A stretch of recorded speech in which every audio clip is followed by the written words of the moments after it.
she started to lose weight really dramatically. Yep. But everyone was telling her how amazing she looked. Mhm. And it was so frightening to see how quickly it happened. Yes, these kind of thoughts, habits, intrusive cognitions or behaviors, they can very easily kind of get locked into a cycle where we can really start to lose control with it. And that's also where I think a lot of the eating disorder side starts to creep in, is when we're actually losing a sense of control around how and where and why this happens. Hi guys, and welcome back to another episode of Life Uncut. I'm Laura. I'm Brittany. Today's episode is one that, well, firstly, we needed to get an expert in for, but it's also one that's been requested so many times over the years. And I honestly can't believe it's taken us this long to do a deep dive into this. We're going to be talking about disordered eating and eating disorders. I know that this is an episode that's going to be very close to home for a lot of people, but I think one of the things that's so interesting about this conversation is that there is such a huge spectrum when it comes to disordered eating. Things that we have completely okayed across society where we say, oh, like if you're doing it for fitness or you're doing it for health reasons, then that's all right. We have a lot of ways to justify it to ourselves. Well, I think it'd be surprising to a lot of people, and maybe after this episode they even realize what disordered eating is and how it affects their life without them even knowing. Totally. And you know, I think sometimes, I mean, there's obviously the psychiatric side of it, which we will get into, and we are not qualified to speak on that, hence why we have someone extremely qualified in the room. But then there's also the social side of it. You know, we've all grown up with the magazines, with Heroin Chic. We've all grown up with seeing the examples of what a traditional beauty looks like. And now we are kind of given the example of what health looks like. And sometimes I do think it is disordered eating dressed up as a health. And that's what we're being sold. But I'd love to introduce you guys to Dr. Kieran Kennedy. If you have listened to the Cloud series that producer Keisha created around ADHD and late age diagnosis, it is fantastic if you haven't listened to it yet. And if you have listened to it, you will know who Kieran is because he features across that series so much. Dr. Kennedy, he specializes in ADHD. And through his psychiatric training, Kieran trained in supporting severe level eating disorders in hospital settings. He's a consultant psychiatrist specializing in the diagnosis, support, and treatment of a range of eating disorders and body image struggles, everything from binge eating disorders, bulimia nervosa, body dysmorphia, and also exactly what we were talking about, that intersection between fitness, appearance pressures, and mental health for both men and women. Kieran, welcome to the pod. Ooh, that was quite the... Gotta get it all out there. I'm like, I do all of that? What? You actually do more. You do more than that. We couldn't fit it in. I'm like, who is this? We also, I mean, it's funny because we were speaking about it earlier when we said that we were going to have this discussion, and Keish put it into our discussion group that you were coming on. Someone made the comment around, but why would you get a man on when this predominantly affects women? And so I know we talked about like, okay, well, we've got to prove like you are so incredibly qualified to speak on this topic. But I mean, even as an interesting place to start, why is it that women are so predominantly affected by this? Yeah. Well, and I mean, thank you so much for having me, guys, man Thanks or not. for coming. But, you know, it's just so great to team up with you guys as always. But this is just such an important conversation. And I think, as you say, women are going to be predominantly kind of affected here, and we know that they are compared to men. I think that has a lot to do with those traditional societal pressures, and that's what we know kind of can really kind of hotwire this for women and girls in particular. All of those pressures around body image, weight, appearance, beauty, all of these standards that have been funneled and pushed along all of these decades in terms of that being around weight and appearance, and second to that, what we eat as well. You know, I think we're going to touch on the fact that especially in 2025, men and people of all genders now are increasingly sort of catching up in terms of struggles with body image and eating. But traditionally, this has really been a place where women in particular have had the brunt of those pressures. It's crazy because I don't think I know a woman who hasn't had an issue with their body or disliked their body or probably don't think about their body at least once a day in some capacity, the way they look, or can they wear something, or did they eat well today, or could they have eaten better, or what they could change in their life. Do I need to go on, you know, a wedge shred, which is all the things, you know, I can't talk. I went on a wedge shred, but why are we so conditioned to do that? And we are going to get into that. But I think let's talk about how you found yourself in this space of eating disorders and disordered eating. Yeah, a bit of an interesting one, a bit of a slight curveball. But obviously my medical and then psychiatric training, as Laura said, that moved through a period where I really focused on work in hospital medical settings, supporting people with severe and high-end eating disorders, supporting them when medically they needed a safe space to be refed basically and supported medically. So that really sparked an interest. But then at that same time and in the years before, I'd also been moving through work and competitions when it came to bodybuilding and also a bit of fitness modeling here and there. If you guys are watching this visually on YouTube now, Kieran has very big biceps. You can tell that he used to be a bodybuilder. They're just inflated for today. I did like some press ups. Yeah, you did some party push-ups before you came in. You're like, I'm on camera. Just upper body. So you were a bodybuilder. Yeah, and so I obviously had that real passion there and then a passion for psychiatry.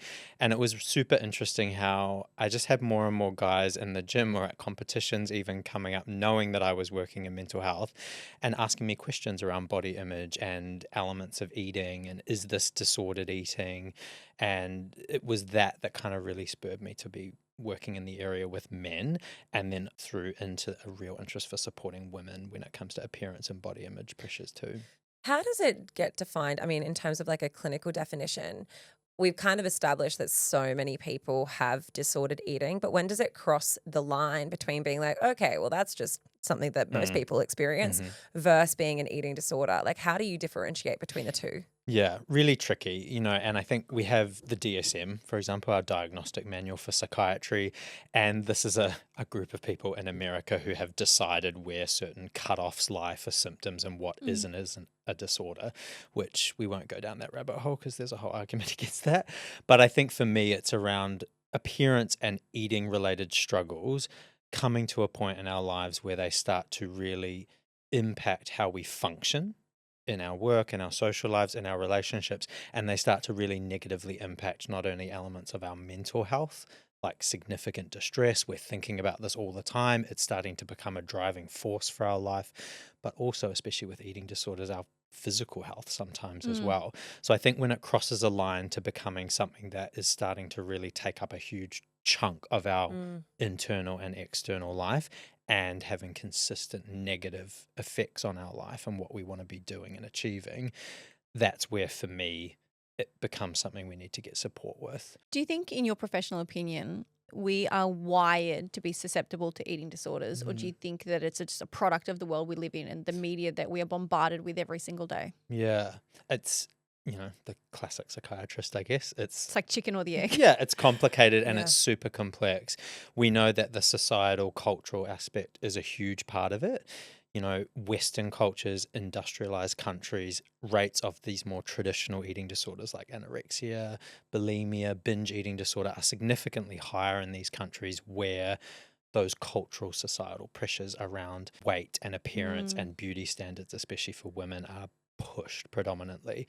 But interestingly, we also know that elements of disordered eating and body image struggles have been present across society for centuries now, and they exist in other countries where those more traditional weight-based elements of pressures aren't there as well.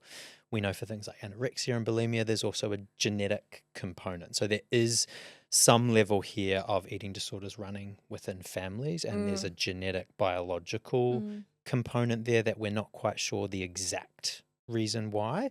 So it's a bit of a mixture of sort of biology and our genes, but also these pressures that kind of supercharge the risk that someone might have for an eating disorder. I can imagine it makes it almost incredibly impossible for some people, one, to seek help, or two, to actually conduct diagnosis. Because when you say it, disorder eating crosses into an eating disorder when it's manifesting someone's entire brain space, when it's taking over normal aspects of their life. Yep. But I would dare say that often it's family members or people close to that person who identifies, hey, this is a problem. The person might individually realize it's a problem, but not actually want to do anything about it. They're not talking about it with their friends. They're not talking about it with their parents. They're not talking about it to the people around them. But it's when you see, she's only eaten a tomato today. Like, she's not, and you notice in your friends that actually they've lost heaps of weight and they're not necessarily eating or behaving normally around food, that sometimes it's our friends who witness it rather than us being able to admit it ourselves. Definitely. And it's really insidious kind of how it happens, because a lot of eating disorder and body image struggles, they're actually socially reinforced, and so the person's sitting with a little bit of a sense of, I'm not sure if this is something that is serving me, or I feel a little bit like we're starting to go down a pathway maybe I shouldn't be. The tricky thing is that in society, they're often also reinforced in a way by all these How good they look, bombardments of social media. People often not with any undue kind of negative impact, but making comments on, oh my God, you look great. You've lost so much weight. Or for guys, oh my God, you're looking jacked, or look how lean you are. And so all of these little reinforcers can make it really hard to identify that something has become a problem. But also when you're in the eye of the storm, like any mental health condition, it's really, really hard to kind of see that something's impacting you. I remember being in my 20s and working in office space, and I worked with this young girl. She was a bit younger than me. And one of our bosses had made a comment about her weight, and she was just a normal sized girl. I mean, whatever it classifies as normal, but she was probably size 14. And one of our bosses made a comment about her weight, and she didn't say anything, but she was instantly, you could tell she was very triggered. And at the time, I was So what do you mean said something about their weight? negative Negative about her weight. Not like you lost weight or no. like, It was like negative. It was like made a joke when we were at a dinner. And now at my age and also like at my understanding, I know I would have said something back. But at that age, I was like 23 myself. And I also was like, don't want to lose my job. You know, I'm never going to stand up to the 60-year-old CEO of a company. And you could tell that like something in her kind of snapped. And anyway, from there, she would come to work and she would have like a can of tuna or a tomato. And she started to lose weight really dramatically. Yeah. But everyone was telling her how amazing she looked. She would end up going overseas. And I remember going over to visit her, and I got there and I was like, it took my breath away how much weight she had lost. And I really saw the pattern of how the positive reinforcement had almost like put her on this trajectory of being able to persevere. And it took a lot of rewiring for her to get well again, but she definitely went down that track. Yeah. And it was so frightening to see how quickly it happened. Yes, because this absolutely isn't to demonize goals that someone might have in terms of their fitness or appearance or weight. But I think that's so important as well, because with eating disorders and body image related disorders, we can start on this kind of pathway for whatever reason. Obviously, in this case, not okay in terms of how that was triggered. But these kind of thoughts, habits, intrusive cognitions or behaviors, they can very easily kind of get locked into a cycle where we can really start to lose control with it. And that's also where I think a lot of the eating disorder side starts to creep in, is when we're actually losing a sense of control around how and where and why this happens. Is an eating disorder classified as an addiction? I know that's an unusual question, but I'm assuming recovering from an eating disorder is hugely mental. Definitely. And, you know, it's not classed in the same category in terms of addictions or addictive disorders, but we know there are significant similarities, even neurologically, in terms of areas of the brain getting these dopamine hits and reinforcers. And a lot of patients that I see for things like binge eating disorder especially, it's often tied to a period of significant stress or low mood, or when we've had something happen in our lives that's really, really difficult.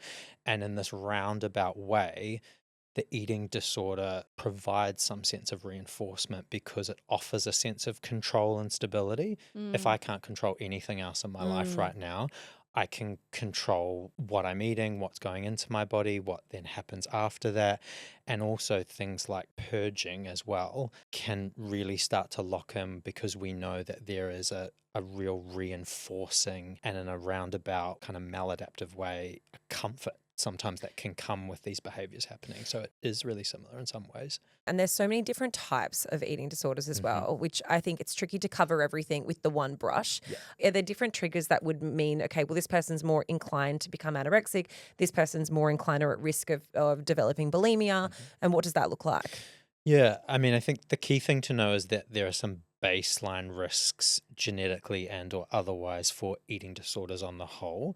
And people are often kind of surprised and quite shocked to hear that it's really common across someone's life for them to move through different diagnoses of eating disorders.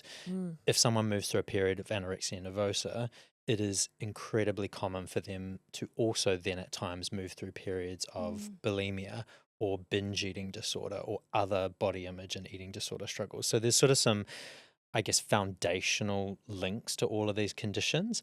But in my mind, the psychological and kind of background reasons that trigger specific behaviors or pathways that might go down are the key. So if someone might have that foundational risk for an eating disorder, but they grew up in a home where that pressure around weight, or even, for example, a parent figure being very kind of focused on eating very quote unquote clean foods or small amount of foods or monitoring their own weight, that might be a potential pathway where risk for anorexia nervosa in particular is increased. So I think the history that someone goes through in terms of their family, traumatic events, comments that a boss or a past partner or someone makes, it can sort of trigger us down these different pathways for struggling. What are some, I mean, I want to say one, but what are some common misconceptions around eating disorders? I know one of them, and I'd love you to expand on it a little bit, is that you don't necessarily have to look unwell to have an eating disorder. Like when we use the term eating disorder, we associate it with like really, really malnourished and skinny and hospitalized to be fed. What are some of the misconceptions, and like why do you not necessarily have to look unwell? Yeah, that's like such a perfect one to start with, because I think when we think eating disorder or we hear that term, we still, as a society, as a culture, are stuck in that image of anorexia nervosa, you know, someone who's really, really skinny or thin, but that is not what the majority of eating disorders look like at all. So I think that's key, because eating disorders come in all types, all flavors, and they are still significantly impacting people who, on the outside, you may not look at that person and think this person is really struggling with an eating disorder. I think the other big one that I want to push here is that eating disorders do predominantly impact women and girls still, absolutely. But we are also now seeing eating disorders and body image issues really coming through for people identifying as non-binary or people of all genders, all ages, men now as well, and young boys are becoming more and more pulled into this concept of muscle dysmorphia, for example. So it's again a sense that eating disorders aren't just something that affects wealthier women in Western societies who are too thin. I would almost think and go as far as to say that it's always been there within men. Like it's always been an issue. It's just that men never had a platform or felt comfortable to open up about it and say, hey, you know what, like we have it too. And I say that because I think back to a lot of men in my life, even in the last 10 years. I know so many men that have had issues with eating and their body and body dysmorphia, and people that you would never think, people that feel insignificant. I still hear people talk about it at the gym now in the saunas, like bro guys, you know, like big, like it's everywhere, and I think it always has been. I think men just haven't ever felt comfortable or had the space. I think that disordered eating has evolved. You know, we used to know that it was very much like we mentioned, this heroin chic kind of look once upon a time. But now we're really, especially across social media, talking about the fitness industry and counting macros and counting this. And,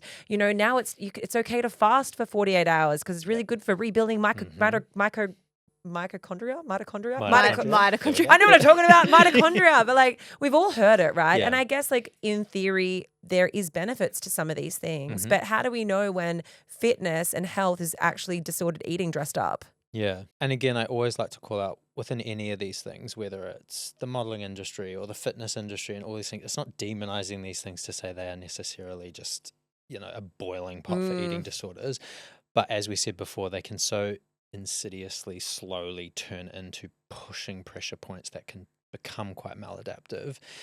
And, you know, I think when it comes to the fitness industry, it's knowing that, again, that amount of pressure, thought, preoccupation, tying of self-worth and esteem to looking a certain way, being a certain muscle mass or weight, again, that's kind of fertile ground for thoughts about how much do I weigh, how much my abs popping, have I fasted this week? What should I be eating for lunch? Those things can very easily tip into becoming something that starts to take control of our life and starts to negatively impact us. And I think going back to what Britt asked before around some of the misconceptions, in 2025, it's now knowing that we can be struggling with an eating disorder actually without it even meeting criteria for anorexia nervosa or bulimia or full binge eating disorder, because I meet people nearly every day in my clinic where they are significantly impacted by body image and eating disorder type issues, but they might not actually fall into a category of a clear defined disorder, but it's still really impactful. I had this conversation last night with my husband, Ben, and I spoken to him and asked if I can, mention this on the podcast, and he said, yeah, it's fine. But I said to him, you have a form of disordered eating, and it is really common. I think this is why it's important to talk about not just in men, but that intersection between like in the fitness industry and athletes. Ben has been an athlete since he was 15, or his whole life, but he went professional at like 15. And a lot of people don't know, but in the sports world, this is in all sorts of industries, team and individual, but football particularly, like they are constantly weighing you. They are doing your BMI and they are doing fat tests, and you have to be under a certain level or meet criteria. And if you're over it, then you've got to do it again in a week and, meet criteria. So they are constantly getting fat testing. What that has done to Ben without him even knowing is he will eat, I want to put this in quotations, something bad, which he loves. He loves sugary sweets. He loves carbs. He loves pasta, and he needs that to train. He will eat something and then he'll be like, I've got to go work out. Because he correlates these two things of like, in his mind, and I'm about to be fat tested, or he'll be like, my fat test is next week. He'll just eat chicken and broccoli for that week because he knows. And what that has done is like every week it has caused, I think it has caused issues with him, and he's aware of it. He's aware that, I said, just because you ate something bad now does not mean you need to go to the gym. He's like, I know, but it's just easier for me to stay on top of it. And he's aware of that connection. And so many men in his world experience that on a day-to-day, and that would fall under a classification of disordered eating, right? Absolutely. There's clearly an element there, understandably, and like so many men and so many women, where there's that spark of real anxiety or kind of emotional triggering there, where we're sort of like, well, I've had this big bowl of pasta, so now I am not going to feel comfortable or okay until I go for that run or until I go to the gym. Or maybe we start saying, well, tomorrow I'll have 2 workouts to kind of cancel it out and balance it out. And I've been in that place as well in terms of that bodybuilding, fitness modeling kind of world. That creep starts to kind of creep in there, even though potentially if Ben obviously, for example, went to a psychiatrist and they just looked at the diagnostic criteria for an eating disorder, they might say, well, you don't fit any of the criteria for this, so you don't have an eating disorder, so it's okay. I guess I just want people to know that struggling with an element of worry and anxiety and preoccupation around your body image, but also how you eat and things that we have to do after we eat, experiencing that and worrying about that, even if you don't feel like it's at a point where I'm quote unquote sick enough or I don't meet criteria, you are still so valid in feeling that this is something that isn't serving me or it's impacting me and maybe I want to get some support with it. Yeah. I would love for us, I mean, I know we love a poll here at Life Uncut, but I would love to know how many people now reflect back on their life and go, okay, either yes now, still currently, or at some point I had a very disordered approach to the way I would say most everyone. people, and I don't want to like trivialize it because I know the spectrum is so severe, but like it's so vast. But I think about when I was in my 20s and at my absolute most food obsessed, when I wanted to be the smallest I could be, and I was like I think about it now and it was all I thought about. I'd walk past a window where I could see myself and I'd check to see what size I was. Like it permeated my entire brain, everything. I was on my diet, which I'd rationalized to myself, was I couldn't eat anything until 3 p.m. in the afternoon. And then at 3 p.m. in the afternoon, I could eat whatever I wanted so long as it fit into one bowl. So I had one bowl that I would eat. Which is also doesn't even make sense because you could put 50 Mars bars in a bowl and have your weeks My of brain calories. immediately went to what you could fit in Yes, a bowl. but it was always like, dinner or curry or something something Yeah. that if I Just was a meal. eating, if I was eating on a diet, I would have portion controlled. Yeah. So I was like, well, I can have a decent serve of it. I haven't eaten all day, but I'd be finished that by 3:30 and then I couldn't eat again until the nighttime, just water. And like I did that for months and I was so tiny, like tiny, tiny, tiny.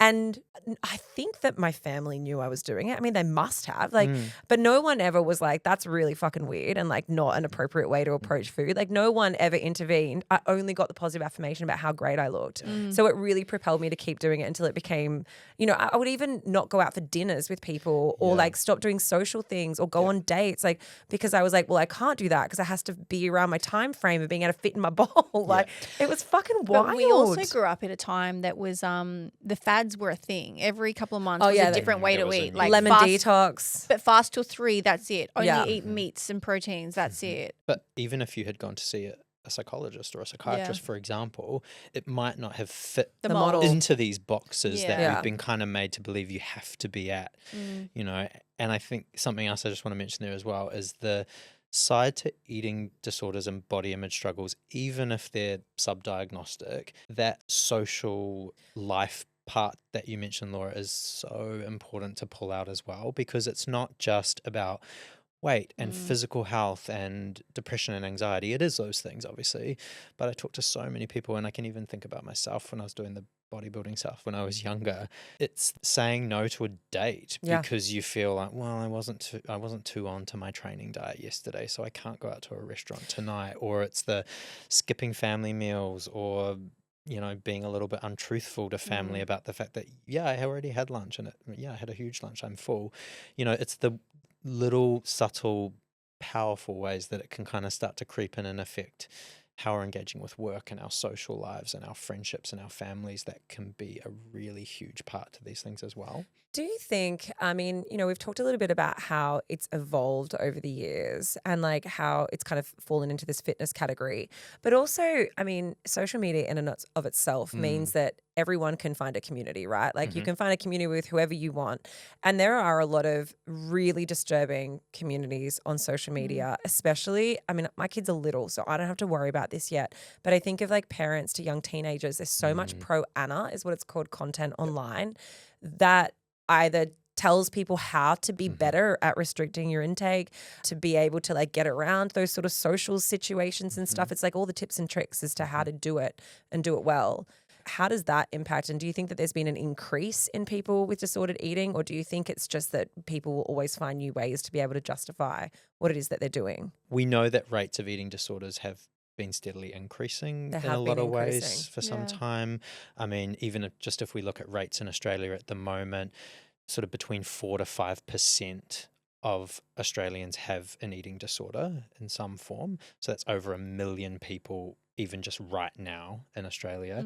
And then across our lives, up to 10% of people will go through an actual diagnosable period of an eating disorder, which is, you know, nearly kind of 2.5 million people if you look at the population, for example. But God, if we then take it under that, how many people are not meeting diagnostic criteria or are falling into these spaces online and with social media pressures and things where they're adopting elements of disordered eating and body image pressures that don't meet a diagnosis? Yeah, those numbers would be It's far higher. huge. It's astronomical. So, you know, I think that intersection with social media, especially for young people too, is huge, especially because it doesn't have to even be something as explicit as that. We are still getting just bombarded every day with these implicit messages messaging. around, look at her or look at him, really successful, has a life that I want. And part of our brain, even if we don't consciously register it, might then also register really thin or looking really ripped or looking really lean. And so our brain digests that, especially for younger people, and links success, an amazing relationship, being beautiful, having 200,000 followers.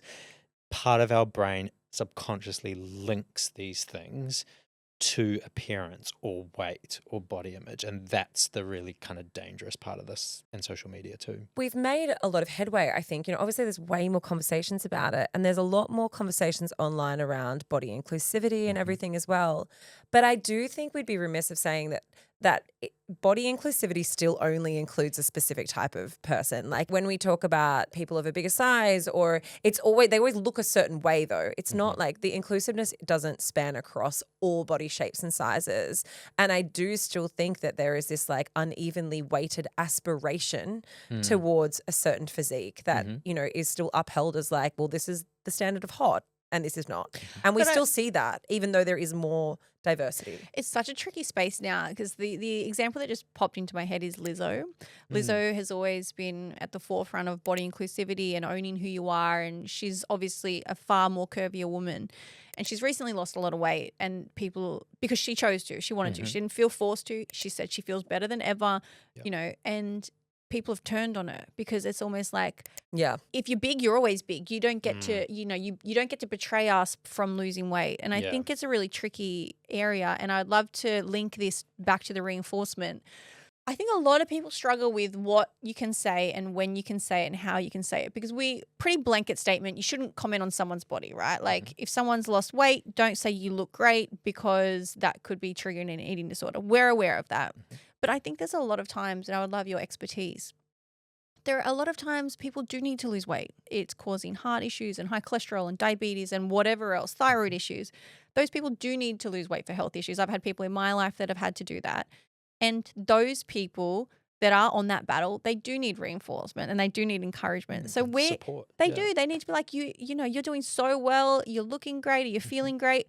What is the line? Because I know a lot of people would struggle because it's so in your face in social media. Don't comment on someone's body. But I personally think that there are times that you should for those examples. What do you think? Really tricky. I guess probably my best advice and where I would first go to here is feeling like we are in a space where we know that person's journey. Yes, Do you know yeah, what I mean? Because I think someone can have significant struggles and negative health and mental health impacts that are associated with weight. You know, that we know that excess body weight can, for some people, cause risks with heart disease, other elements of their health. But we know that for some people, it They're also fine. They're might healthy. not be causing those issues. Yes, and I should have specified, sorry, I'm talking about people in your life when you're Totally. trying to support them, but you don't know what is the right way. Yeah. And so I think having almost like a conversation with them around those elements and in terms of how they're feeling about that or what their goals are about that, the health related kind of impacts, the mental health related impacts.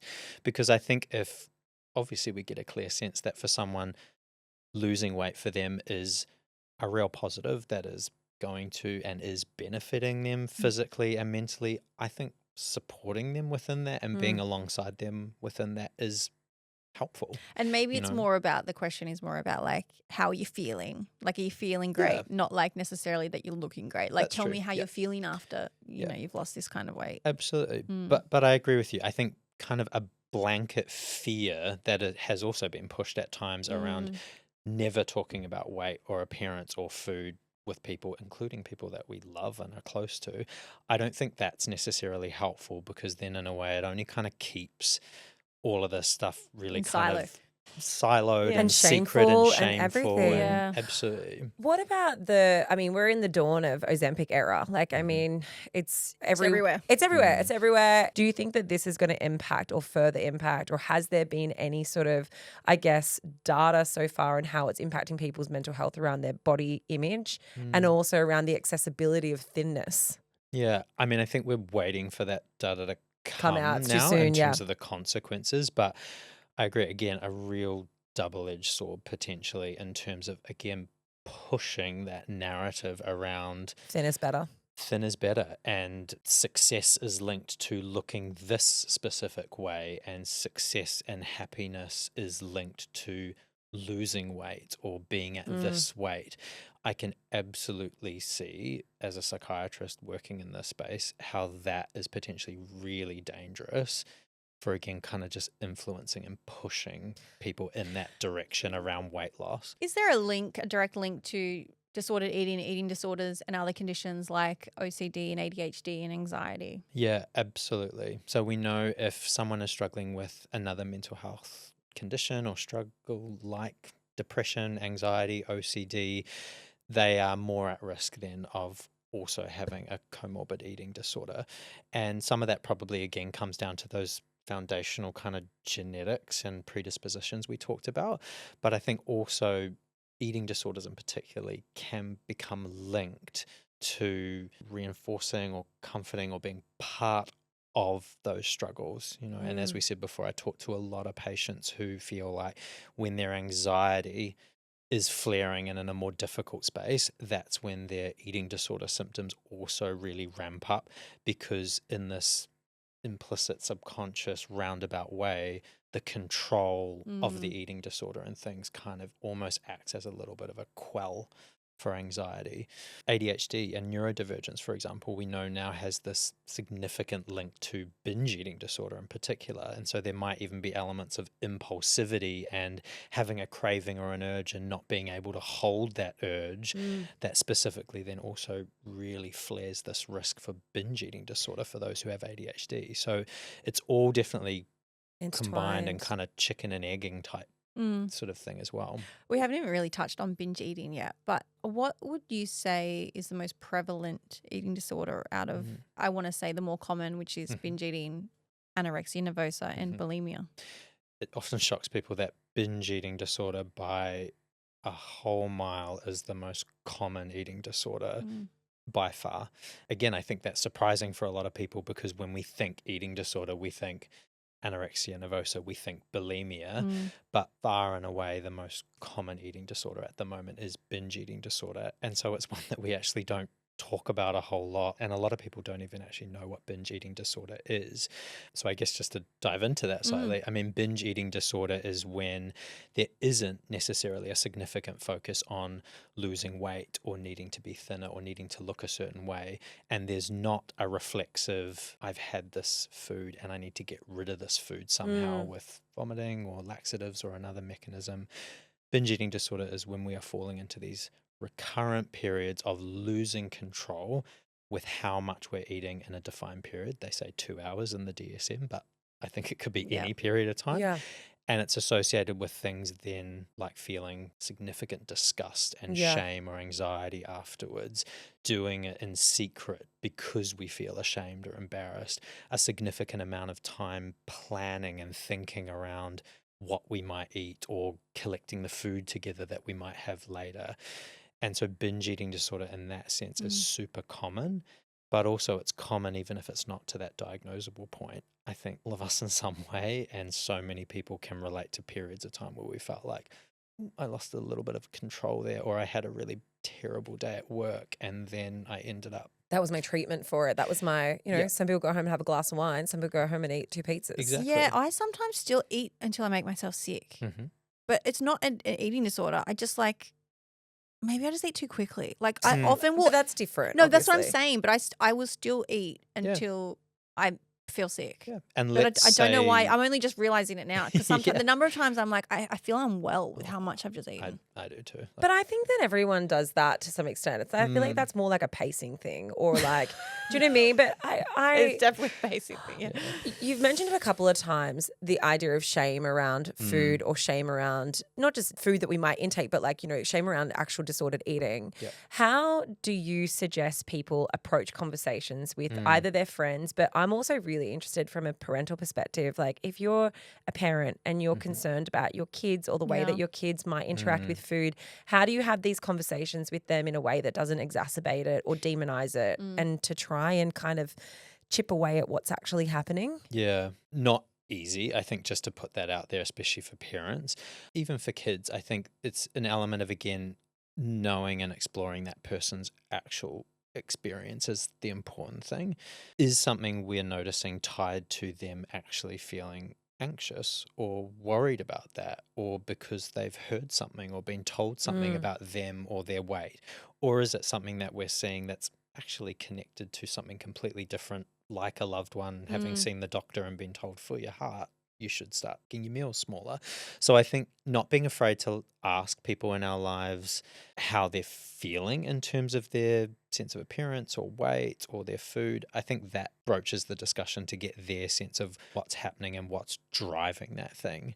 Especially with kids and teens, the modeling side of it from parents we know is super impactful and important. So watching how we talk about ourselves and our weight, or we talk about our own eating or meals.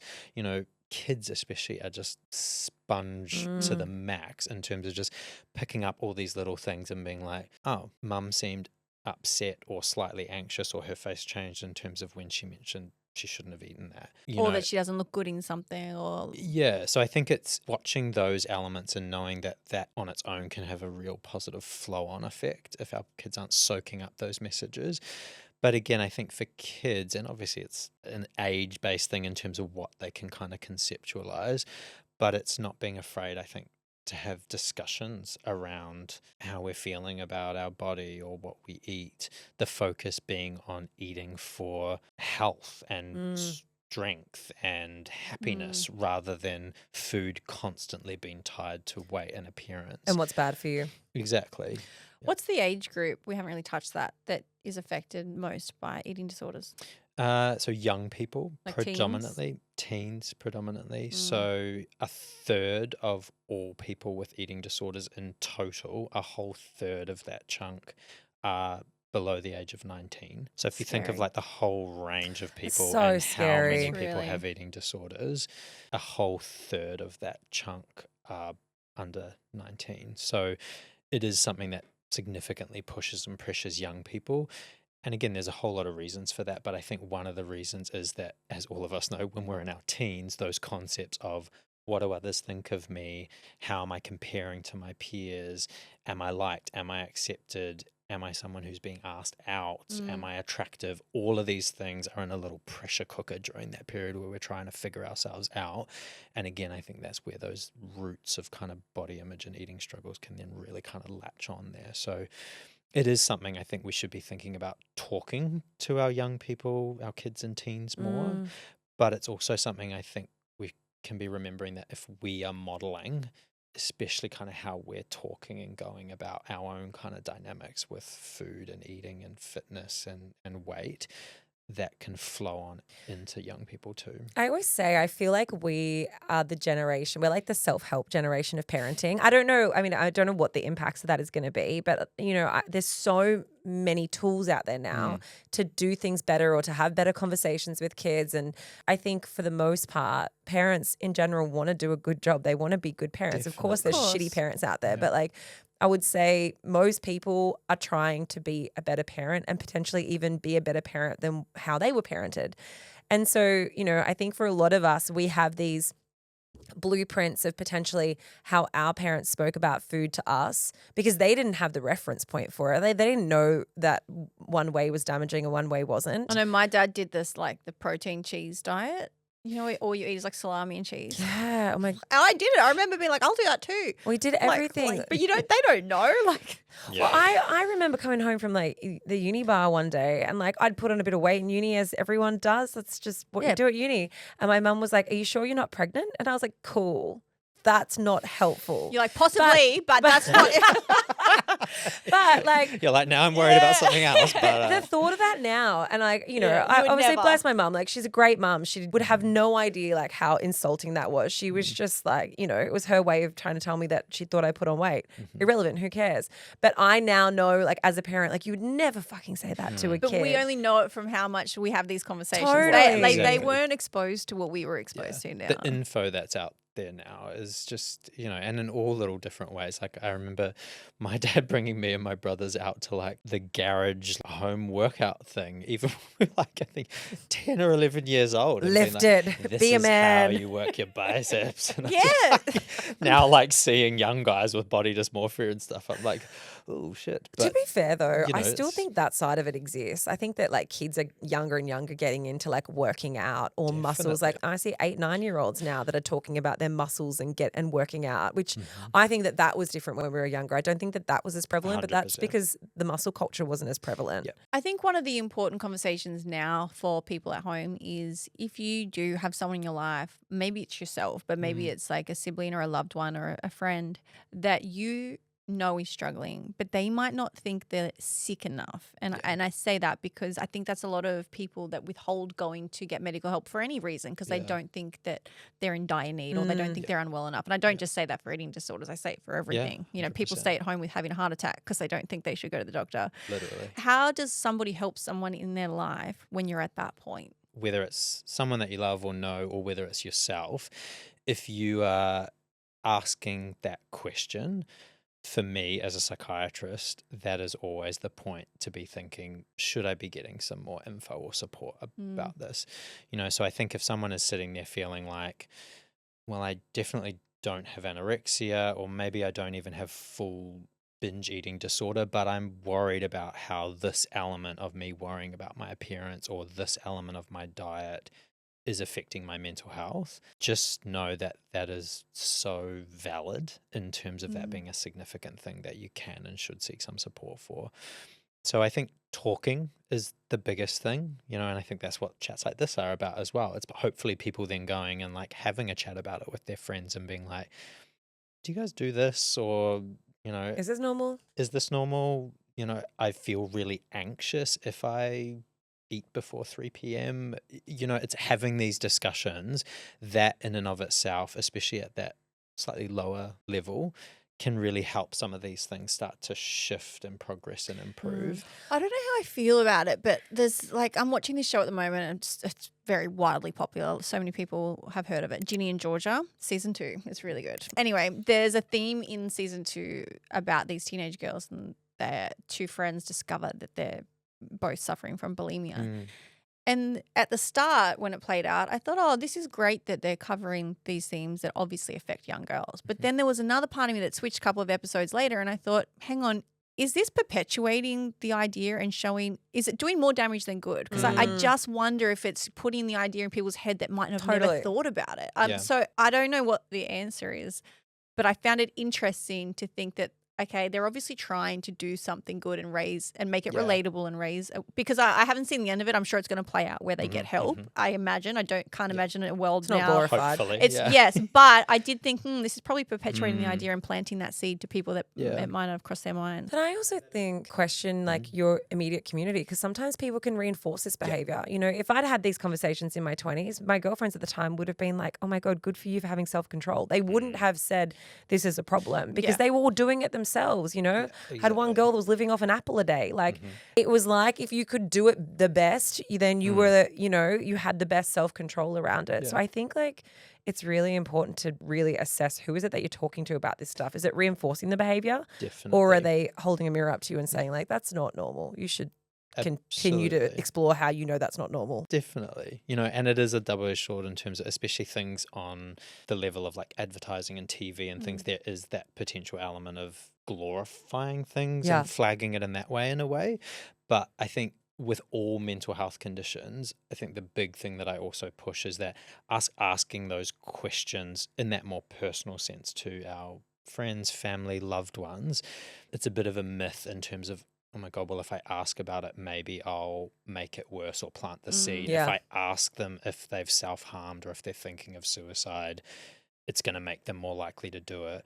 We have heaps of research now to show that that isn't the case. And if you ask about it, you are more likely to help that person start to think about it and get support and move it in a positive direction. Yeah. And I think the other thing to add in terms of, where and how to get help for yourself or get help for someone else, it's really, really hard. It's easier to say than do, but booking an appointment with the GP, for example, like I think even when we think about the GP, we think we have to have something really wrong or we have to be quote unquote sick to be booking an appointment with the GP. And especially with mental health stuff, we don't think about seeing the GP just to ask, is this something that's quote unquote normal or that I should be worried about?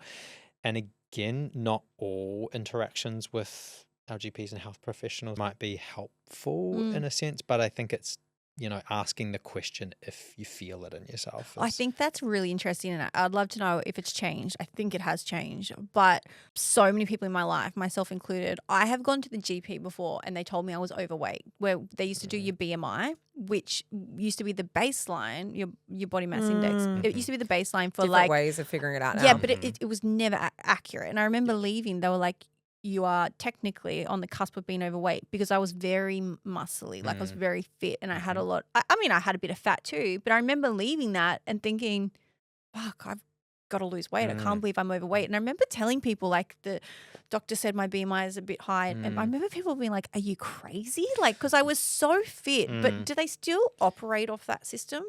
Thankfully, no, like not in that same way, thank God. And, it's because, just as you said, Laura, we now thankfully know that BMI doesn't make is sense. Not a gauge of health or necessarily it's measuring other things other than fat mass and all of this stuff.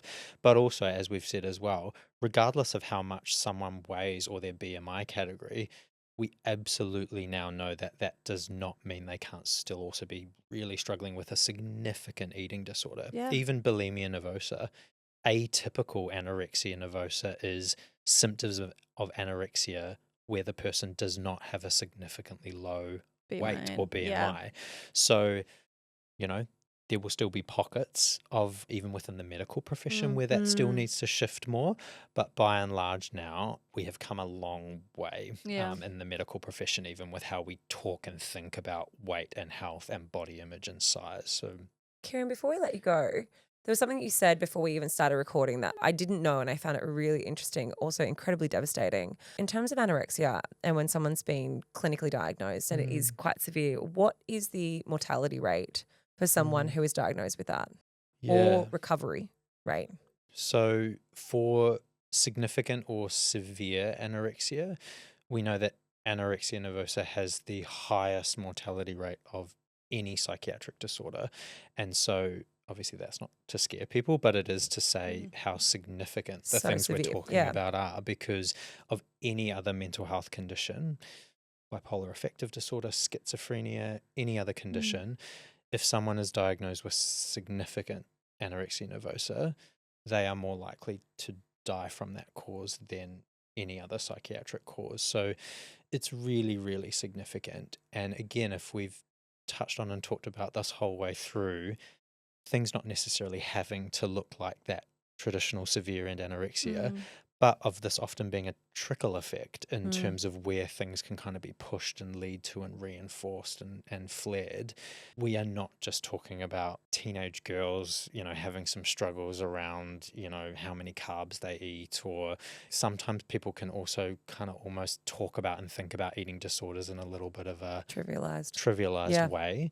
But these are really significant and impactful conditions that have a significant mortality rate, and that for anorexia, for example, are also potentially significantly hard to recover from. And for some people, they may actually never be able to fully recover. So it is about, again, not making that a scary thing, but hopefully making it an inspiring thing in a way to know that catching this and talking about eating disorder and body image dynamics much more at the top of the cliff, if we want to use that metaphor, is so important for all of us to be thinking about. Yeah, Kieran, thank you so much for coming and being part of the podcast. And I do know that there'll be so many people who listen to this who have had their own experiences, whether it's themselves, someone they love, someone in their family. I mean, we've all know someone who's had like a frightening weight fluctuation, and like I think a lot of us don't know what is the best way of approaching that with a friend or a loved one. Yeah, and it's sad to think that we can say that everyone listening knows someone or has an experience. Like, that statistic should not be that high. Definitely. No, thank you so much, guys. And I guess I think that's a really